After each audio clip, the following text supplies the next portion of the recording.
These are champions here, Willie. They know how to call ducks. We don't even have a beard. We don't have a beard, and they're well, we got a semi-beard here. We got a little, semi-beard. Yeah, and she don't want a beard. She don't want a beard. And he's not ready yet. Oh, my little mulleted friend. There you go. All right, here's what we're going to do. All right. Now, you know what a duck call is supposed to sound like, right? All right. Yeah. I've heard that. All right. Wait, Pastor. Go ahead. I sell duck calls. Yeah. You don't blow I them. don't care what they sound like. As long as you buy one, that's good. That's right. That's right. Well, we can fix to let them show us how good they are at calling a duck. And you guys listen, because we're special pies. All right. Okay. So, no, we're going to do it individually. Okay, we're going to do it individually. So y'all listen, and then when we get all three of them, then we're going to... Okay, Logan, you ready for this? Let's see if he can... blow it into this. Let's see if we want everybody to hear. All right. Oh man, he was so close. Hey. He was so close. And you threw a life jacket. We don't need no talking from the peanut gallery over here. I was going to see if they passed the first test, which was the right end. You would have to inhale from that end. So there you go. Now you can blow into it. All right. Let's see what you got. Nervous and are you? Oh, you're okay. Get right in there. Now get in there. We want to hear it.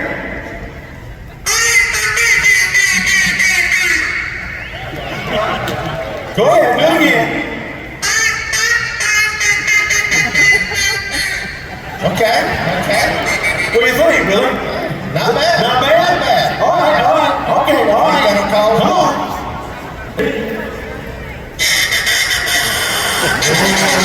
Uh-oh. That duck is angry. That's a mama duck. Get mad at somebody. Uh-oh, Miss Sherry knows how to blow a duck call. Okay, now look, you've heard the competition. Are you nervous at all, or do you feel good about this? Okay. He said he's very nervous. Come on. All right.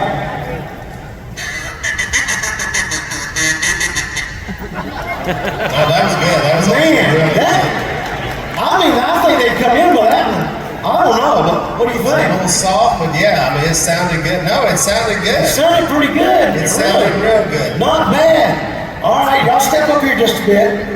All right, give it one more blow. This is your last chance to impress the audience. Let's hear you.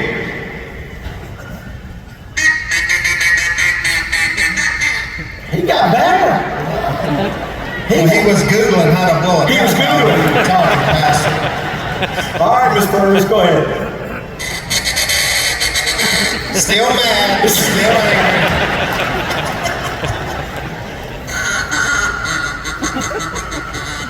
Oh, man. That actually had melody. That had melody. Yeah, I wasn't bad right there. All right, Willie, let's do this. Hold your hand and you listen. After we go through all three, you go ahead, brother. You want me to Do what you want. find my person? Do it however you want to do it.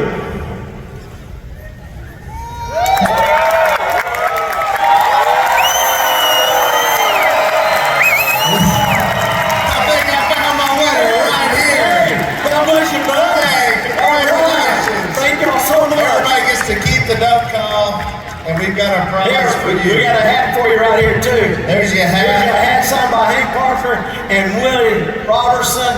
Yeah, sell that thing on eBay. Sell that thing on eBay. All right, God bless you all. They said, Willie wants you to meet Jordan. And so I came up to this guy, and he's coming off the stage in the back, and he asked me 3 questions. And they were like, hey, Dr. Peterson, this is Willie Robertson. And so he looks at me, and he doesn't have a clue who I am. He goes, hello, what are you doing at the conference? And I said, well, I was one of the speakers. And he like cocks his head and he's looking at me funny. And I knew what he was thinking. Like, you were speaking, he goes, now the second question was obviously what I call facial profiling. And he asked this question, he said, did you speak to the whole group? Now, what kind of question is that? Did I speak to the whole group? So I think he thought there was some kind of maintenance group on the side that was doing the tables and chairs, and I must have spoken to that group, and then thinking I was one of the speakers, and I said, yeah, I spoke to the whole group. I wanted to say, like, welcome to America, Dr. Peterson, where guys like you and guys like me can speak on the same exact stage. I didn't say that. I didn't want to offend the man for sure. But the last question I was ready for. He goes, what did you speak about? And I said, Canadian politics and neuroscience. And for the first time in Jordan Peterson's life, he was speechless. And then everybody started laughing, and then they told him who I was, and they said Duck Dynasty, and then everything changed. He was like, you were on Duck Dynasty? I was like, I was on Duck Dynasty.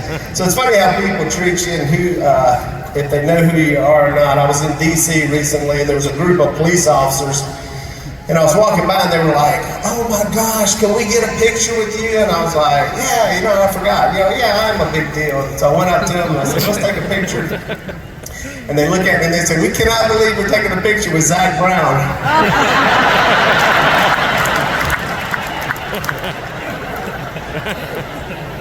So I just went with it.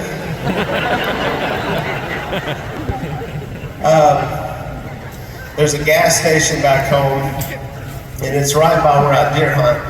And so I was going in, so I just come out of the deer stand. I mean, I've got face paint, the whole camo. I mean, I'm just out of a deer stand, and I ran into this store, and this girl looks at me and she goes, has anybody ever told you you look just like one of those Duck Dynasty guys? I said, I hear that all the time everywhere I go. She goes like, I bet you do, golly. She goes, I know one of them. And I said, do you? I said, who do you know? And she said, Willie. I said, really? She said, oh yeah, he hunts around here and he comes in here all the time. I said, that is awesome. So it's rare in life when you have these little moments. And I had to ask, which was risky, but I said, what's he like? Because you never know what you're gonna hear. She was like, oh, he's cool. And I was like, oh, great. I walked out of the store, and she had no idea that one of her good friends was in there talking to her.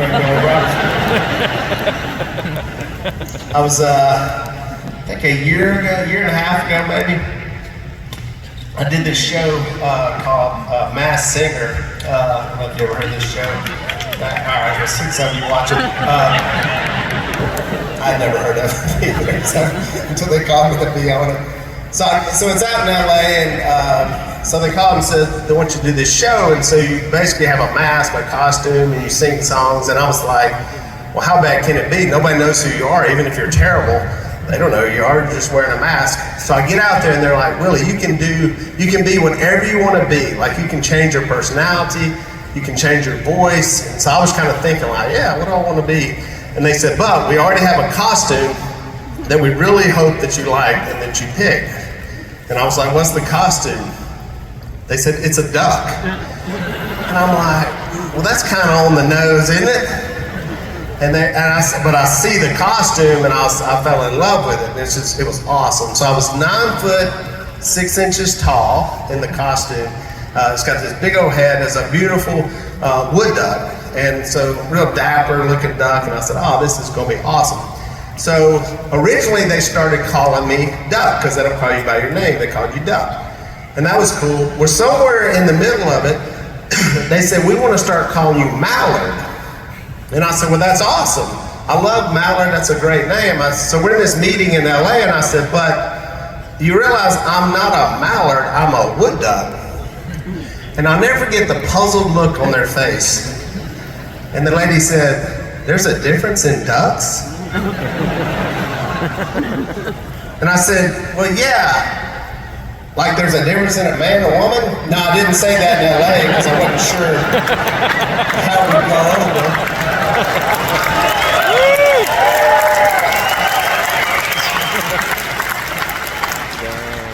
Hey, it went over well here. And I actually called my parents and I said, hey, I'm going to be on this show. It's called Masked Singer. And my mom was like, what? What's it called? So they said, all right, we'll watch it. Believe it or not, Phil and Kay Robertson did not regularly watch this show. And so I was on the show and I called down there after the first time and I said, what'd you think, Mom? Said, oh my gosh, you did so good. None of us knew you could sing that like that. And I said, oh, thanks, Mom. And she goes, but your dad wanted me to ask you, they're calling you Mallard and you're a wood duck. You do know the difference. And I said, Mom, I know. Tell Dad I'm aware of that. They didn't know, but I knew. So it's funny how, who you are and what you're known for. In my life when I was younger, I was always known as one of Phil's sons. So there was 4 boys, and it was like, oh, that's one of Phil's boys, that's one of Phil's boys. And I was like, dadgummit, one day in life, I'm gonna make my name something where actually people know my name. And I really think the moment that happened, and I finally had accomplished that, now I'm known as Sadie's dad. It's like the whole generation just skipped me. All these young girls come up there, are you Sadie's dad? I am Sadie's dad. So that's not bad for being known for that. And the question I want you to ask yourself tonight is, I know I'm kind of known as the duck guy, and hopefully after tonight you'll know some other things about me, hopefully that I really want to be known for, and it's not really hunting and it's not television or anything like that. It's something deeper in me that I really want to be known for. But I want to ask you a question for you to think about, and it's, what are you known for? Because everybody's known for something. And I bet in this area, some of you guys, you'll be known for, they'll be like, oh, that's, what's his name? He's known for this. And so I'll think about that. And I think, what will I be known for? What am I known to speak about? What am I known to talk about? And that's really important. And really, I want to be known as someone who just shares the good news of Jesus Christ. That's really what I want to be known for.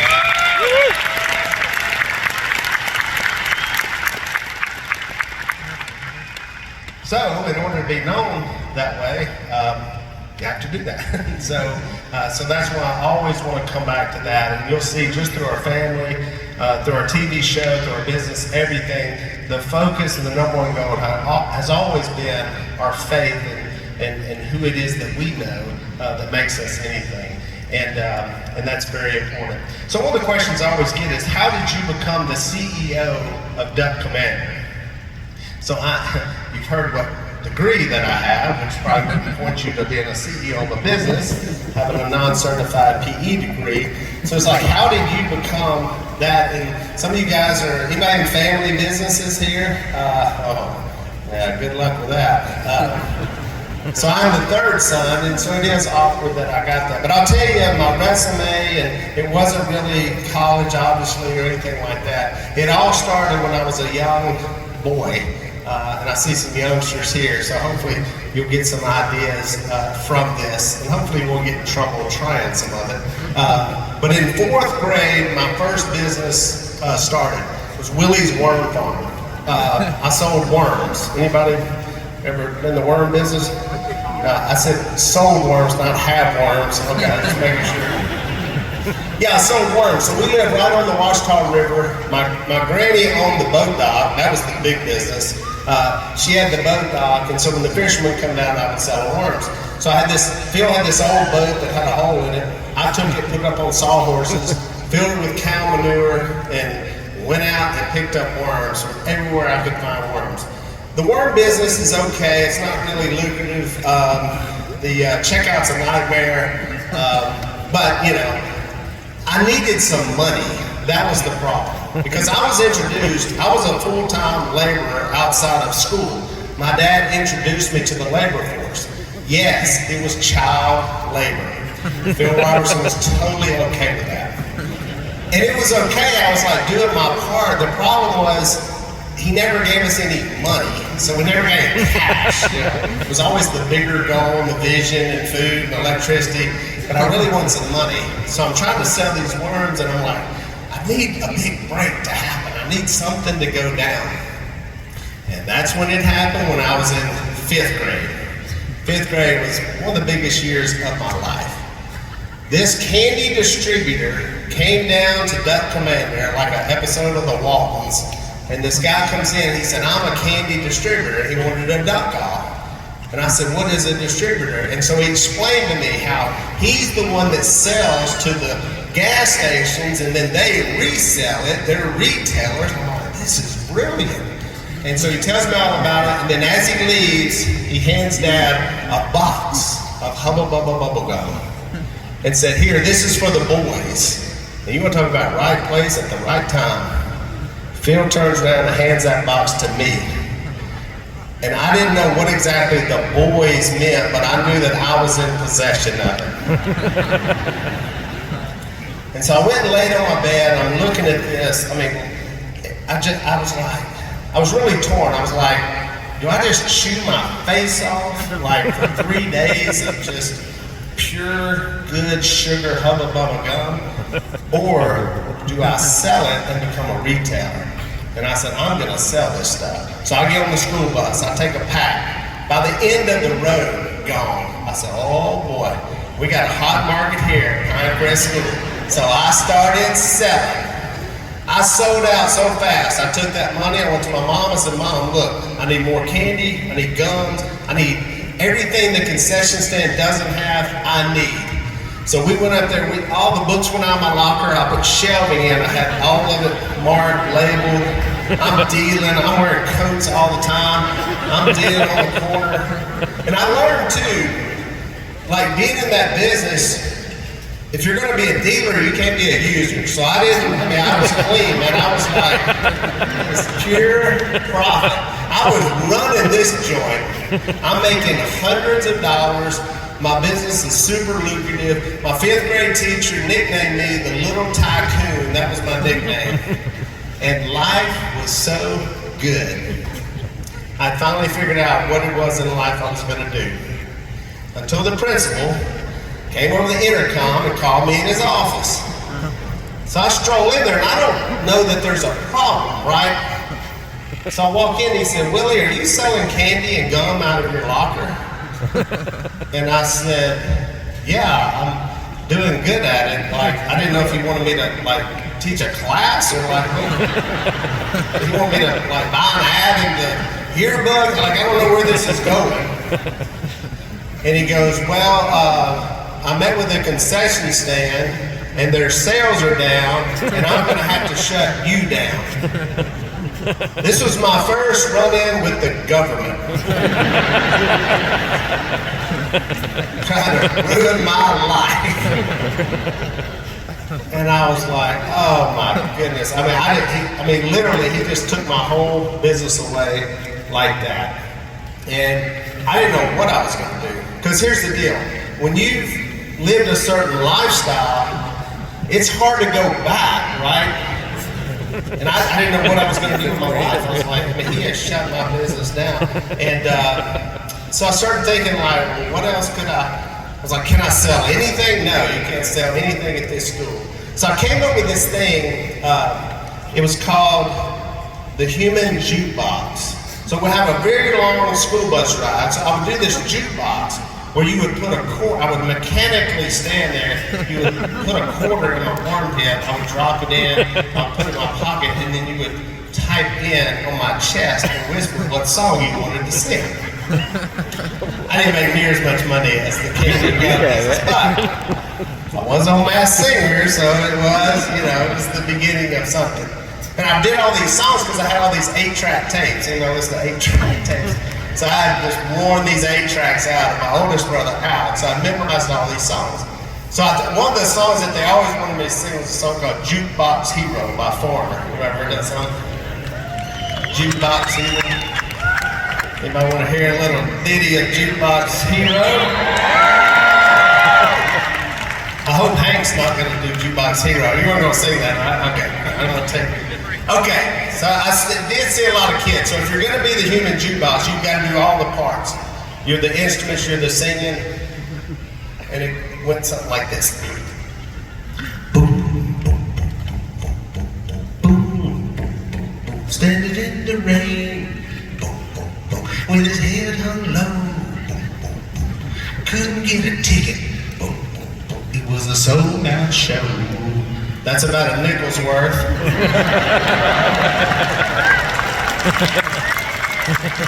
That gun yard's so hard to impress. Well, on an hour and a half school bus ride, that's pretty cool, okay? Girls liked it. It was years later, the show had come out, and so I go out there, I'm having dinner with him, and I look across at a restaurant, and I look across, and I see Guy Fieri, and I lose my mind. Oh my God. And I'm like, guys, Guy Fieri. I'm telling everybody at my table, and, you know, and I'm like, I'm gonna go talk to him. I'm gonna go talk to him. So as soon as he like stood up, I like ran over there and I'm like, hey Guy, Willie Robertson, nice to meet you. Man, I love food, and driving, and diners, I love it all. So nice to meet you. He's like, cool, cool. And he's standing beside this guy. He's really tall. He's got sunglasses on. It's 10 o'clock at night, LA. And I'm like, and he goes, well, I want to introduce you to Kelly Hansen. He's a buddy of mine. He's a lead singer of Foreigner. I'm like, Foreigner? So I look at this dude and I go, Mr. Hansen, when I was in 5th grade, I did this thing called jukebox hero. I was like, boom, boom, boom, boom, boom. Standing in the ring with his head hung low. And in my mind, like he was going to start singing it with me. But he didn't. He's not smiling. He's not laughing. He's looking at me like I'm another creature. Like Jordan Peterson looked at me, okay? And he just stared at me. I go, anyway, man, God, I'm a big fan of you too. I'm like, wow. And he like lowers the glasses down and he goes, is that when you were peeing the bed? Well, now I'm like, is he some sort of prophet or something? Like, how did he know that I peed the bed? Because I did. And I'm like, ouch. It was so like crazy, and then I went, wait a minute. Because our show had come out, and our Uncle Si had made fun of me for being the bed when I was young. And I was like, well, that can only mean that, have you watched our show? And he goes, Willie, Duck Dynasty is one of my favorite TV shows. And I was like, I'm retiring right now. I'm done. That was one of the biggest influences as a kid, and now this guy watches our show. So I ended up taking over the business. So I go to Phil when I'm like 30. I said, Dad, I think I can take this business. I think I can take us to the next level. I had no idea how. And Phil looks at me and goes, you did shut that concession stand down when you were in 5th grade. I said, yep. And this is the contract between my dad and I. Phil just looks at me and goes, you're the man. I said, okay, cool. And that's how I became the CEO. So what happened in 5th grade, also ended up meeting my business partner in 5th grade. Her name is Corey. It ended up being my wife, but I met her in 5th grade as well at Camp Chioka. So I'm in 5th grade strolling around. I see this girl sitting on a swing, giant hair. I'm like, who is that? Corey Howard. So I asked her on the moonlight hike that night, and she said yes. And so we went on the moonlight hike. We got married the next year.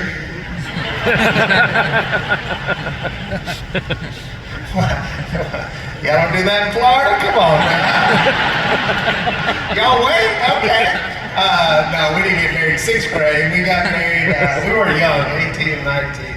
But that's where I met Corey as well. So then we took over the business, and I remember I had all these new ideas that Dad hated.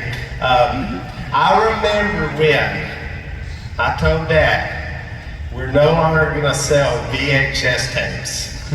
We're going to DVDs. Phil thought I had lost my mind. He said, I have a VHS player.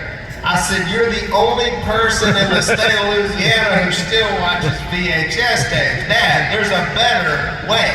The DVD is way better. So he thought I'd lost my mind. Oh, this one he really hated. I said, Dad, we need a website. He said, a what? I said, Dad, I think people are gonna buy stuff online. On what? Phil said, here's the deal. You tell them if they want to buy a duck call, pick up the phone and call. Dad, I think things are changing. Now, not all my ideas were good. The first person that I really tried to let go was his brother, Si. Y'all are ready to boo me, but listen. This guy would sleep on the couch every day and fart and belch, and I'm like, we can't run a business like this. I was like, Dad, come on, man. He goes, leave Si alone. And then I learned something. When Duck Dynasty came out, Si found his lane. That guy was true, pure gold. So you business guys out there, sometimes you may have the diamond employee who just got him in the wrong spot. All right, once we found Si in his right spot. And it actually wasn't working, like working wasn't his good spot. Right? The TV was, for sure. And then the idea came up, which Phil really hated this one, that we should do a TV show. It actually wasn't my idea, it was Corey's idea. Corey said, y'all should do, because Corey was the only person who watched reality TV. And she says, y'all should do a TV show. And I said, Corey, I don't know what's really interesting. We're just normal people. And she goes, Willie, y'all ain't normal. I said, really? She was like, there's nothing about y'all normal. She said, Si? I said, okay, you got a point there. So it was actually Corey's idea to do this TV show. And here's the thing, guys. We did a show that would be a family show. No cursing, no nudity, no fighting. We'd celebrate happy marriages, kids that are respectful. We were going to end the show, every show, with a prayer. And the people in Hollywood wasn't sure that would work. Because if you've watched reality TV, that's generally not the way it's done. And they said, we're not sure if this is going to work. And I said, well, if we're going to be on the show, this is the way it's going to be. And did you know that show that was so different ended up being the most watched unscripted television show in the history of cable television? Wow.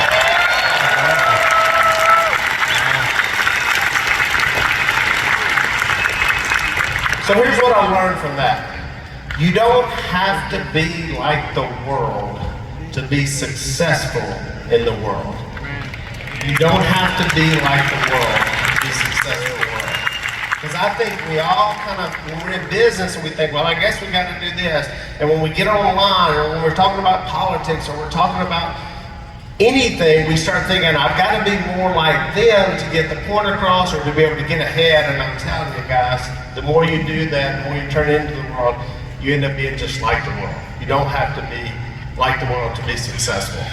And so those were some of the things that we said, look, we're going to focus on our faith, which is number one, our family, which is number two, in that order, and then ducks or vocation or whatever it is, number three.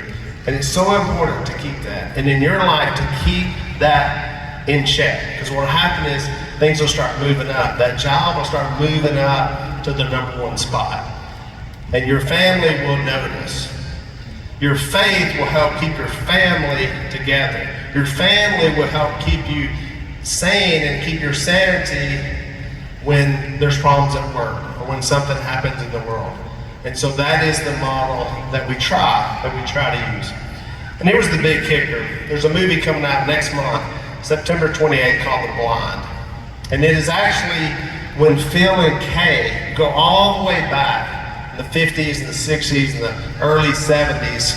It's whenever they went from darkness to light. It's when they had this life-changing moment. And we actually show that in a movie. And we show it's gritty, it's hard to watch. It's like we show really Phil like when he was at his worst point in his life.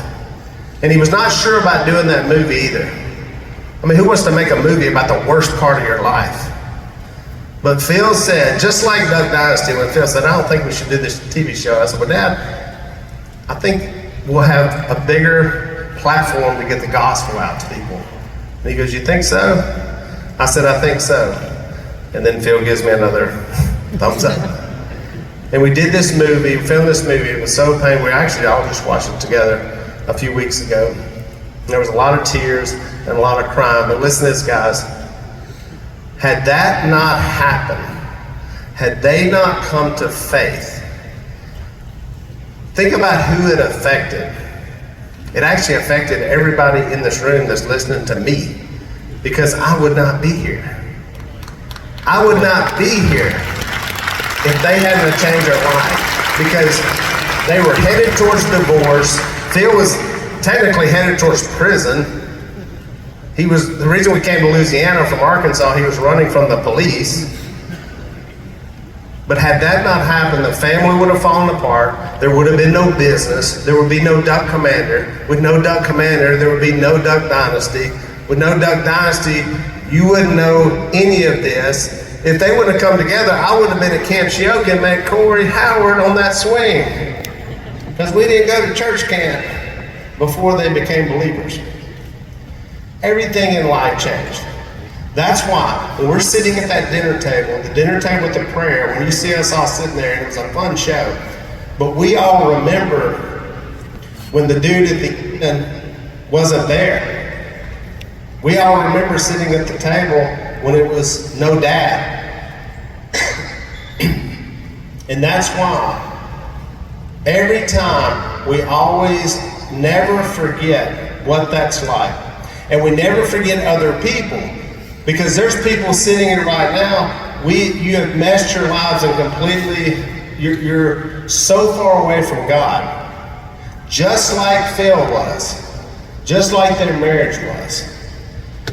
And my dad's sister begged a preacher to drive up to Arkansas, think about it, across state lines, to share the gospel with her brother, when nobody thought he had a chance at ever obeying. And if that preacher didn't go up there, sit down at that bar, and Phil looked at him and said, what you selling, preacher? And he opens his Bible and shares the gospel. Now, there wasn't no big kumbaya, just as I am. He didn't get baptized that night. But it was later when he finally, I think the movie said, when he got to the end of himself, and he realized there has to be something more. And that's when he went back. Changed his life forever. So that's why I never give up on anybody, because I don't know who that next person is. Who's that next person? Who's that person sitting here? But by your life changing, may change things decades in the future.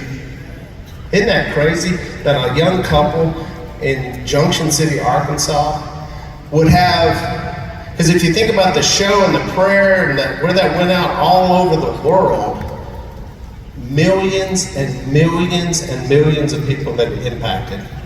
God gets the glory for that. Amen. God gets the glory for that. But I am thankful that preacher drove up there and went to that bar.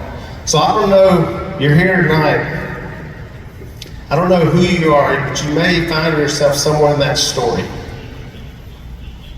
You may be the guy like the preacher who needs to go talk to someone. And you don't have to be a preacher, by the way.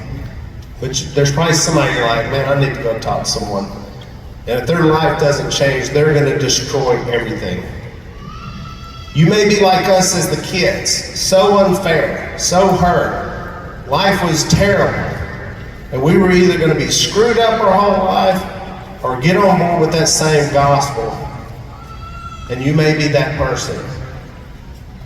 You may be Kay.